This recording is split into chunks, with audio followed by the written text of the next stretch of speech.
മക്കളെ, welcome back to വക്കേനെക്സ്. It's me Angel. അപ്പൊ നമ്മൾ ഇന്ന് നോക്കാൻ പോകുന്നത് നമ്മുടെ സെക്കൻഡ് ചാപ്റ്ററിൽ വളരെ ഇമ്പോർട്ടന്റ് ആയിട്ടുള്ള ടോപ്പിക് ആണ് നമ്മുടെ ഹ്യൂമൻ നെർവസ് സിസ്റ്റം എന്ന് പറയുന്നത്. അപ്പൊ ഈ ഒരു പോർഷനിൽ നിന്നും എപ്പോഴും നമുക്ക് SSC എക്സാം ആയാലും ഓൺ എക്സാം ആയാലും എന്തുണ്ട്, ഒരുപാട് ഇമ്പോർട്ടന്റ് ആയിട്ടുള്ള ക്വസ്റ്റ്യൻസ് വരാറുണ്ട്. അതും ഫിഗർ ബേസ് ചെയ്തിട്ട്, അതായത് ഒരു സ്ട്രക്ചർ വന്നിട്ട് അത് ബേസ് ചെയ്ത് നമുക്ക് കുറെ ക്വസ്റ്റ്യൻസ് ചോദിക്കാറുണ്ട്. അപ്പൊ നമ്മൾ ഇന്ന് അങ്ങനെയുള്ള കുറച്ച് ഇമ്പോർട്ടന്റ് ക്വസ്റ്റ്യൻസ് ആണ് ഈ ഒരു വീഡിയോയിൽ മിസ് ഡിസ്കസ് ചെയ്യുന്നത്.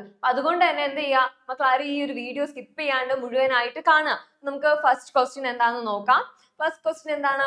Observe the illustration and answer the questions. എന്നിട്ട് നമ്മളോട് പറഞ്ഞിട്ടുണ്ട്, ഈ കാണുന്ന ആരുടെ ചിത്രം? നമ്മുടെ ബ്രെയിനിന്റെ അല്ലേ, ബ്രെയിനിന്റെ തലച്ചോറിന്റെ ചിത്രമാണ്.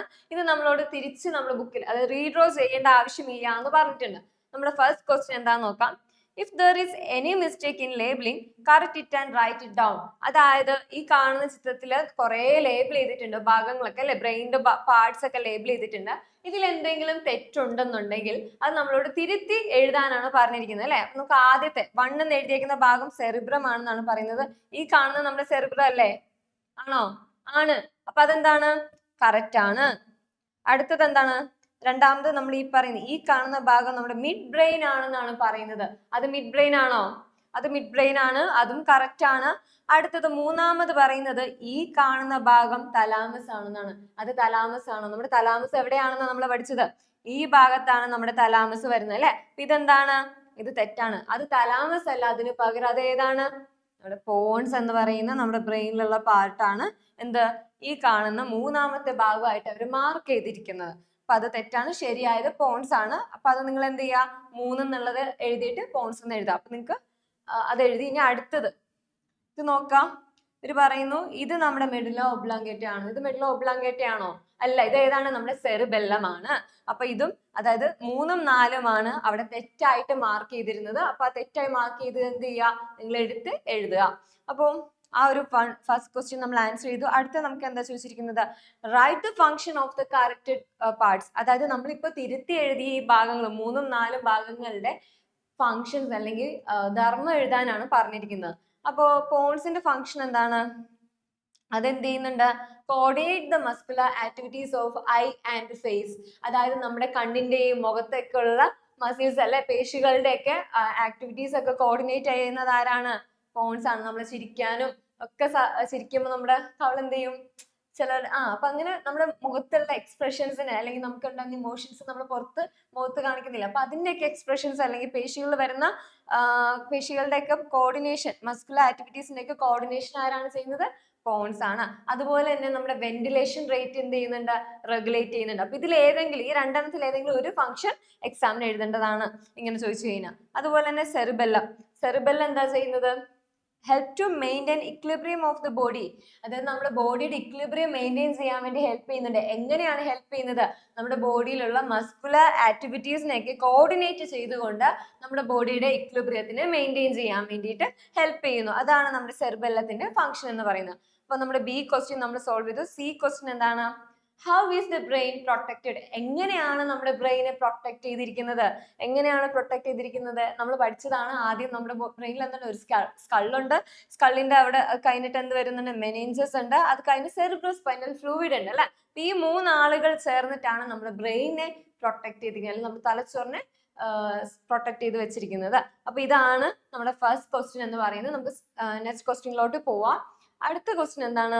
ഇതും വളരെ ഇമ്പോർട്ടന്റ് ആയിട്ടുള്ള ഒരു ക്വസ്റ്റ്യൻ ആണ്. Observe the illustration and answer the questions. ഇതും നമ്മളോട് തിരിച്ച് പകർത്തി വരക്കേണ്ട ആവശ്യമില്ല എന്ന് പറഞ്ഞിട്ടുണ്ട്.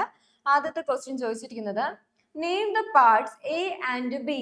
അതായത് എ ബി എന്ന് മാർക്ക് ചെയ്തിരിക്കുന്ന ഭാഗങ്ങളുടെ പേര്, അല്ലെങ്കിൽ അത് നമ്മളോട് തിരിച്ചറിയാനാണ് പറഞ്ഞിരിക്കുന്നത്. ഏതാണ് ഈ എ എന്ന് മാർക്ക് ചെയ്തിരിക്കുന്ന ഈ ഭാഗം? ഏതാണ്? നമ്മുടെ സെൻട്രൽ കനാൽ ആണ് അല്ലെ. അപ്പൊ എ നമ്മുടെ സെൻട്രൽ കനാൽ ആണ്. അപ്പൊ ബിയോ? ബി നമ്മുടെ സ്പൈനൽ നെർവ് അല്ലെങ്കിൽ സ്പൈനൽ നാഡിയാണ്. ഇവിടെ ഈ മാർക്ക് ചെയ്തിരിക്കുന്നത് ബി എന്ന് പറയുന്നത്. അടുത്ത നമ്മളോട് ചോദിച്ചിരിക്കുന്നത്, identify the fluid in the part labelled as A. What is it's function? അതായത് ഇവിടെ എ എന്ന് മാർക്ക് ചെയ്തിരിക്കുന്ന ഭാഗത്ത് കാണുന്ന ദ്രാവം അല്ലെങ്കിൽ ഫ്ലൂയിഡ് ഏതാണെന്ന് ചോദിച്ചിട്ടുണ്ട്. അതിന്റെ ഫംഗ്ഷൻ എന്താണെന്ന് ചോദിച്ചിട്ടുണ്ട്. ആ ഫ്ലൂയിഡ് ഏതാണെന്ന് നമ്മൾ പഠിച്ചിരിക്കുന്നത് നമ്മുടെ സെറിബ്രോ സ്പൈനൽ ഫ്ലൂയിഡ് ആണ്. ആ ഭാഗത്ത് കാണുന്ന ഫ്ലൂയിഡ് അല്ലെങ്കിൽ ദ്രാവം എന്ന് പറയുന്നത് അതിന്റെ ഫംഗ്ഷൻ എന്താണ്? സെറിബ്രോസ്പൈനൽ ഫ്ലൂയിഡ് നമ്മൾ എന്ത് ചെയ്യുന്നു, എക്സ്റ്റേണൽ ഇഞ്ചുറീസിൽ നിന്നൊക്കെ പ്രൊട്ടക്ട് ചെയ്യുന്നുണ്ട്.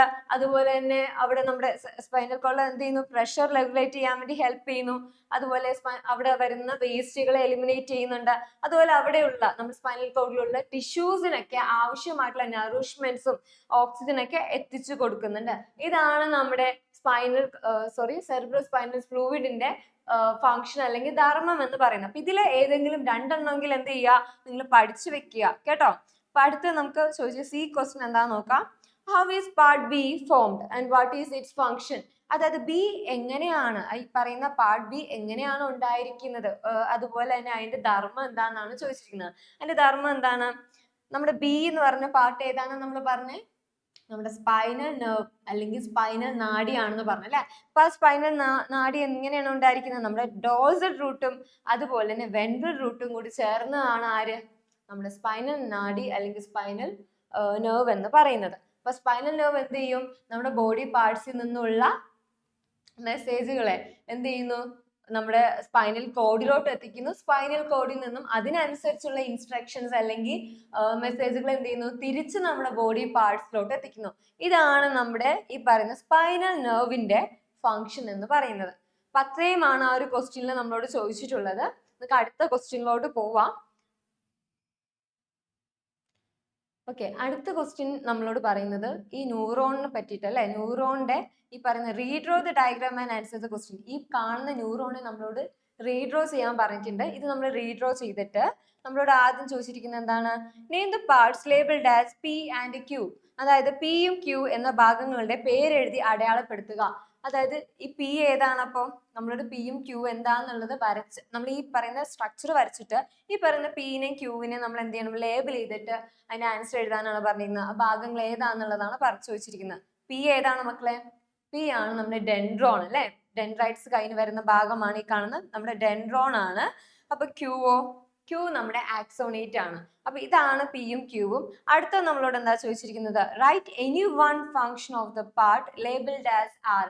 അതായത് ആർ എന്ന് ലേബിൾ ചെയ്തിരിക്കുന്ന ഈ ഭാഗത്തിന്റെ ഏതെങ്കിലും ഒരു ഫംഗ്ഷൻ നമ്മളോട് എഴുതാനാണ് പറഞ്ഞിരുന്നത്. ഈ ഭാഗം ഏതാണ്, നമ്മുടെ മൈലീൻ ആണ് അല്ലെ. അപ്പൊ ഇതിന്റെ പ്രത്യേകത എന്താണ്, നമ്മുടെ ആക്സോണിന് ഇങ്ങനെ കവർ ചെയ്തിട്ടുണ്ട്.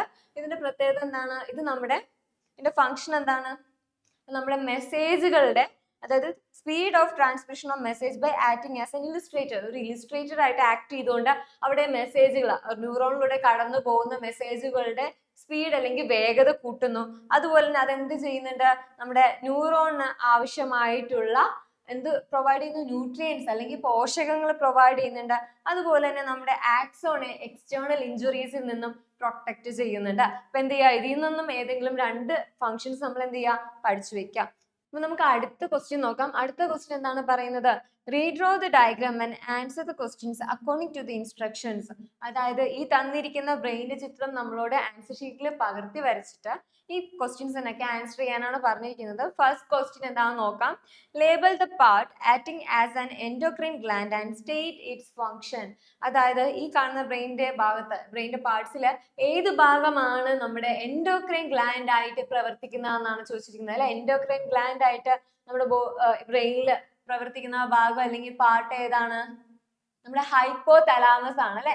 ഹൈപ്പോ തലാമസ് നമ്മളോട് മാർക്ക് ചെയ്യാൻ പറഞ്ഞിട്ടുണ്ട്. ഏതാണ് ഹൈപ്പോ തലാമസ്? ഈ കാണുന്ന ഭാഗമാണ് എന്തെന്ന് പറയുന്നത്, ഹൈപ്പോ തലാമസ് എന്ന് പറയുന്നത്. എന്നിട്ട് അടുത്ത ചോദിച്ചിരിക്കുന്നത് അതിന്റെ ഫംഗ്ഷൻ അല്ലെങ്കിൽ ധർമ്മമാണ്. അതിന്റെ ഫംഗ്ഷൻ എന്താണെന്ന് പഠിച്ചിരിക്കുന്നത്, അതെന്ത് ചെയ്യുന്നു, helps to maintain homeostasis in the body അല്ലെ. ബൈ റെഗുലേറ്റിംഗ്, എങ്ങനെയാണ്, ബൈ റെഗുലേറ്റിംഗ് ബോഡി ടെമ്പറേച്ചർ. അതായത് ബോഡിയുടെ ടെമ്പറേച്ചർ റെഗുലേറ്റ് ചെയ്യുന്നതിലും അതുപോലെ നമ്മുടെ വിശപ്പ്, ദാഹം, ഹങ്കർ, അതായത് വിശപ്പും ദാഹവും അതുപോലെ തന്നെ നമ്മുടെ ഇമോഷൻസ് ഒക്കെ ഇതുപോലെയുള്ള കാര്യങ്ങളൊക്കെ റെഗുലേറ്റ് ചെയ്തുകൊണ്ട് നമ്മുടെ ബോഡിയിൽ ഒരു ഹോമിയോസ്റ്റാറ്റിസ് മെയിൻറ്റെയിൻ ചെയ്യാൻ വേണ്ടി ആര് ഹെൽപ്പ് ചെയ്യുന്നു, നമ്മുടെ ഹൈപ്പോ തലാമസ് ഹെൽപ്പ് ചെയ്യുന്നു. അതാണ് അതിന്റെ ഫംഗ്ഷൻ എന്ന് പറയുന്നത്. അടുത്ത എന്താ ചോദിച്ചിരിക്കുന്നത്, how does the part labelled X help to maintain body balance. അതായത് ഇവിടെ എക്സ് എന്ന ലേബിൾ ചെയ്തിരിക്കുന്ന ഭാഗം എങ്ങനെയാണ് നമ്മുടെ ബോഡിയുടെ ബാലൻസ് മെയിൻറ്റെയിൻ ചെയ്യാൻ വേണ്ടി ഹെൽപ്പ് ചെയ്യുന്നത്. അതായത് എക്സ് എന്ന് അടയാളപ്പെടുത്തിയിരിക്കുന്ന ഭാഗം ശരീരതുലന നില പാലിക്കുവാൻ സഹായിക്കുന്നത് എങ്ങനെയാണ് സഹായിക്കുന്നത്, നമ്മൾ ഓൾറെഡി പഠിച്ചതാണ്. ഈ മാർക്ക് ചെയ്തിരിക്കുന്ന ഭാഗം എന്താണെന്നാണ് നമ്മൾ ഫസ്റ്റ് ക്വസ്റ്റ്യനിൽ കണ്ടത്, നമ്മുടെ സെറിബെല്ലം ആണ് അല്ലെ. സെറിബെല്ലത്തിന്റെ ഫംഗ്ഷൻ നമ്മൾ പഠിച്ചു. എന്താണ്, നമ്മുടെ ബോഡിയിലുള്ള മസ്കുലർ ആക്ടിവിറ്റീസ് അല്ലെങ്കിൽ പേശികളുടെ ഒക്കെ പ്രവർത്തനങ്ങളൊക്കെ നിയന്ത്രിച്ച് അല്ലെങ്കിൽ കോർഡിനേറ്റ് ചെയ്തുകൊണ്ട് നമ്മുടെ ബോഡിയിൽ ഒരു ഇക്വിലിബ്രിയം മെയിൻറ്റെയിൻ ചെയ്യാൻ വേണ്ടി ആര് ഹെൽപ്പ് ചെയ്യും? നമ്മുടെ ഈ പറയുന്ന സെറിബെല്ലം ഹെൽപ്പ് ചെയ്യുന്നുണ്ട്. അതാണ് അതിന്റെ ഫംഗ്ഷൻ എന്ന് പറയുന്നത്. അപ്പൊ നമുക്ക് അടുത്ത ക്വസ്റ്റ്യൻ നോക്കാം. അടുത്ത ക്വസ്റ്റ്യൻ എന്താ പറയുന്നത്?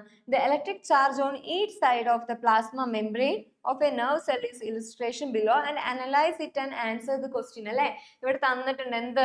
പ്ലാസ്മ മെംബ്രെയിൻ, നെർവ് സെല്ലിന്റെ അല്ലെങ്കിൽ നാഡീ കോശത്തിന്റെ പ്ലാസ്മ മെംബ്രെയിന്റെ ഒരു എന്താണ് പടം തന്നിട്ടുണ്ട് അല്ലെങ്കിൽ ചിത്രം തന്നിട്ടുണ്ട്. അതിൽ ഇലക്ട്രിക് ചാർജസ് കൂടി കൊടുത്തിട്ടുണ്ട്. അപ്പൊ അത് വെച്ചിട്ട് നമ്മൾ 2 ക്വസ്റ്റ്യൻ വെച്ചിട്ടുണ്ട്. ഫസ്റ്റ് വൺ എന്താണ്? What changes occurs in this state when stimulated?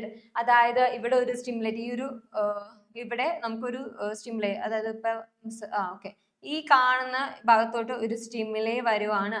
അപ്പൊ അതെന്ത് സംഭവിച്ചു? സ്റ്റിമുലേറ്റഡ് ആയി. ആ സ്റ്റിമുലേറ്റഡ് ആകുന്ന സമയത്ത് അവിടെ എന്തൊക്കെ മാറ്റങ്ങളാണ് വന്നിരിക്കുന്നത് എന്നാണ് ചോദിച്ചത്. എന്തൊക്കെ മാറ്റം വരും? നമുക്കറിയാം, നമ്മൾ പഠിച്ചിട്ടുണ്ട്. എന്താണ്? ഈ പുറമേയുള്ള പോസിറ്റീവ് ചാർജ് എന്താകും? നെഗറ്റീവ് ആകും അല്ലെ? സെൽ മെംബ്രെയിന്റെ പുറത്തുള്ള പോസിറ്റീവ് ചാർജ് സെല്ലിന്റെ അകത്തോട്ട് കയറും.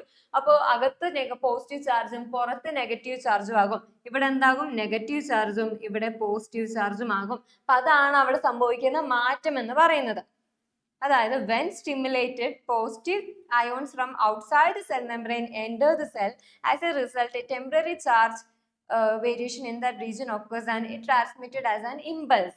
അതാണ് അതിന്റെ ചേഞ്ച് എന്ന് പറയുന്നത്. അടുത്തത് എന്താണെന്ന് ചോദിച്ചിരിക്കുന്നത്, how does this change result in the transmission of impulse? ഇമ്പൾസിന്റെ ട്രാൻസ്മിഷൻ അല്ലെങ്കിൽ ഇമ്പൾസിന്റെ അല്ലെങ്കിൽ ആവേഗങ്ങളുടെ ട്രാൻസ്മിഷന് ഈ ചേഞ്ച് എങ്ങനെയാണ് കാരണമാകുന്നത്? നമ്മൾ പറഞ്ഞു ഇവിടെ ചാർജ് വേരിയേഷൻസ് സംഭവിക്കുന്നുണ്ട്, ഇലക്ട്രിക് ചാർജ് വേരിയേഷൻസ് സംഭവിക്കുന്നുണ്ട്. ഈ വേരിയേഷൻസ് എന്ത് ചെയ്യും? ഒന്നിൽ നിന്ന് മറ്റൊന്നിലോട്ട് ഇങ്ങനെ സ്പ്രെഡ് ചെയ്യും, കൈമാറും അല്ലെ? അപ്പൊ അതുവഴി എന്ത് സംഭവിക്കും? അങ്ങനെയാണ് നമ്മുടെ ഇമ്പൾസിന്റെ അല്ലെങ്കിൽ ആവേഗങ്ങളുടെ ട്രാൻസ്മിഷൻ നടക്കുന്നത്. അതായത് this change in the electrical charge spread from one part of the nerve cell to the next, causing the nerve impulse to travel forward. അപ്പൊ അത്രയുമാണ് മക്കളെ ഈ ഇമ്പോർട്ടന്റ് ആയിട്ടുള്ള നമ്മുടെ കുറച്ച് എപ്പോഴും റിപ്പീറ്റഡ് ആയിട്ട് ചോദിക്കുന്ന ക്വസ്റ്റ്യൻസ് എന്ന് പറയുന്നത്. ഇതല്ലാണ്ട് കുറച്ചും കൂടി ഇമ്പോർട്ടന്റ് ആയിട്ടുള്ള വേറെ ക്വസ്റ്റ്യൻസ് ഉണ്ട്, അല്ലെങ്കിൽ വേറെ പോർഷൻസ് വരുന്നുണ്ട്. നമ്മുടെ ഓട്ടോണോമസ് നെർവസ് സിസ്റ്റം വളരെ ഇമ്പോർട്ടന്റ് ആണ്. അതുപോലെ തന്നെ നമ്മുടെ സ്പോണ്ടേനിയസ് റെസ്പോൺസ്, ഇതൊക്കെ വളരെ ഇമ്പോർട്ടന്റ് ആണ്. അപ്പൊ ഈ പറയുന്ന ടോപ്പിക്സ്, അതായത് ഇത് ഇമ്പോർട്ടന്റ് ആണെന്ന് പറഞ്ഞ് ഇത് മാത്രം പഠിക്കാനല്ല, ബാക്കിയുള്ള ടോപ്പിക്സും നമ്മൾ നോക്കണം. അപ്പൊ മക്കളെ അടുത്തൊരു വീഡിയോയിൽ നമുക്ക് വീണ്ടും കാണാം. അതുവരെ ബൈ.